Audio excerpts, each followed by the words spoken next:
ભરૂચ જિલ્લાના આમોદ શહેરમાં મતદાર યાદી સુધારણા કાર્યક્રમમાં અચાનક 1300થી વધુ મતદારના નામ કમી કરવાની હિલચાલ શરૂ થતાં જ રાજકીય માહોલ ઉગ્ર બન્યો છે।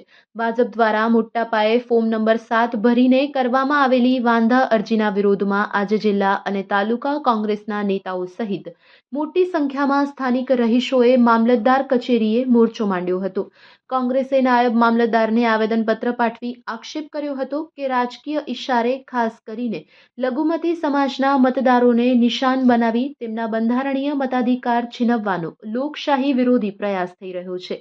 કોંગ્રેસના આગેવાનોએ ઉગ્ર રજૂઆત કરતા જણાવ્યું કે જે મતદારો સામે વાંધા ઉઠાવવામાં આવ્યા છે તેઓ વર્ષોથી આમોદના કાયમી રહેવાસી છે અને તેમની પાસે તમામ કાયદેસરના પુરાવાઓ હોવા છતાં ખોટી રીતે હેરાનગતિ કરવામાં આવી રહી છે। જો પાયાવિહોણી અરજીના આધારે મતદારોના નામ કમી કરવામાં આવશે તો હાઈકોર્ટ કે સુપ્રીમ કોર્ટ સુધી કાયદાકીય લડત લડવાની ચીમકી પણ આપવામાં આવી છે।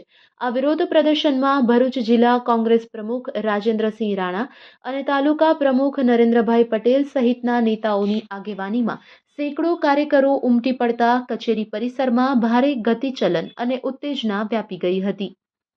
ભરૂચ જિલ્લામાં આજે આમોદ નગર રોડ પર છે। આમોદ નગરના લોકો સાથે આજે મામલતદાર ઓફિસે અમે રજૂઆત કરી છે, અમારું આવેદન પાઠવેલું છે।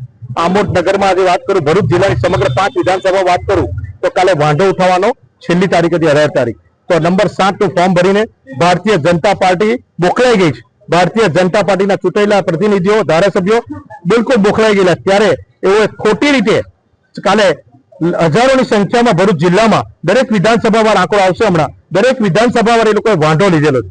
ત્યારે જે લોકો પ્રૂફ વગર આજે આમોદ નગરમાં અમે તપાસ કરી અહીંયા આવેદન પાઠવેલું છે, ત્યારે પ્રૂફ વગર, કોઈ પણ જાતના પ્રૂફ વગર જેનું મેપિંગ થઈ ગયું છે, કમ્પ્લીટ થઈ ગયું છે, તો એક જ કોડના ચોક્કસ ટાર્ગેટ કરી આમોદ નગરમાં 1300થી વધુ એક જ જ્ઞાતિના લોકોને સામે વાંધો ઉઠાવવામાં આવ્યો છે। તેની સખત શબ્દોમાં વિરોધ કરીએ છીએ। વાંધો હોય ખોટો હોય તો તમે મત કરી નાખો, ના નથી, પણ ચોરી કરીને તમારે જીતવું છે, અમે ચલાવી નથી લેવાના। અને જેની સામે આ ખોટી રીતે વાંધો લીધેલો છે, જેને ખોટું પ્રૂફ વગર કરેલું છે, જેનું નામ લીધે છે અંદર, એની અમે ગુનો બને છે, એની અમે એફઆરઆઈ કરવાની છે, અમે નોંધ આપેલી છે અને એની અમે એફઆરઆઈ અમે કરીને રહીશું। ખોટી રીતે સુપ્રીમ કોર્ટ સુધી લડીશું તો કોઈ સંજોગોમાં એક પણ મત નહીં કરવા દે। જે અધિકારી ભારતીય જનતા પાર્ટીના ઇશારે કામ કરે છે એ ચમરબંધી હશે, એને પણ હવે છોડવાના નથી। મારું નામ અફસાના છે। મામલતદાર ઓફિસ અમને ખોટી રીતે હેરાન કરવામાં આવે છે, એ માટે અમે અહીંયા આવ્યા છે। કમ અમે અહીંયા વોટ નથી દેતા, અમારા વોટ હમણાં લગી નથી નીકળ્યા અહીંયા આગળ, તો પછી અમને કમ એમ કહે છે કે હમણાં નથી, અમે હાજર છે, જીવતા જીવત હાજર છે, તો પછી મરણ કેમ નીકળ્યા? અમને ન્યાય જોઈએ છે। કોણ છે અહીં હંભી લાવો અહીંયા આગળ, અમારી હંભી જોઈએ, જેને બી એને એવું કર્યું છે।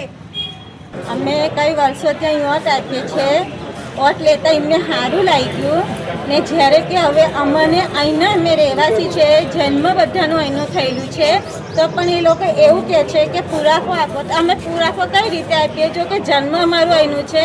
અત્યાર લગીને જ્યારે અમે મત આલવા જતા ત્યાં ત્યારે એ લોકો ખુરશી પર બેસીને અમને જોતા ત્યારે એ લોકોને ખબર ના હતી કે અમે અહીંના છે, અમે મત આપીએ છીએ। ત્યારે બધાની આંખો બંધ થયેલી હતી, તો હવે અમને જીવતાને મરેલા જાણે છે એ લોકો કે અમને અમારો અન્યાય જોઈએ। તમારી પાસે આધાર પુરાવા શું શું છે? અમારી પાસે બધું જ આધાર પુરાવા છે અમારા પાસે। કેટલા સમયથી તમે મતદાન કરતા હતા? અમે તો ઘણા સમયથી કરીએ, એટલે કે 19 વર્ષથી આમ તો બધાનું અમારા હસબન્ડનું ને એ લોકોનું અહીંનું છે।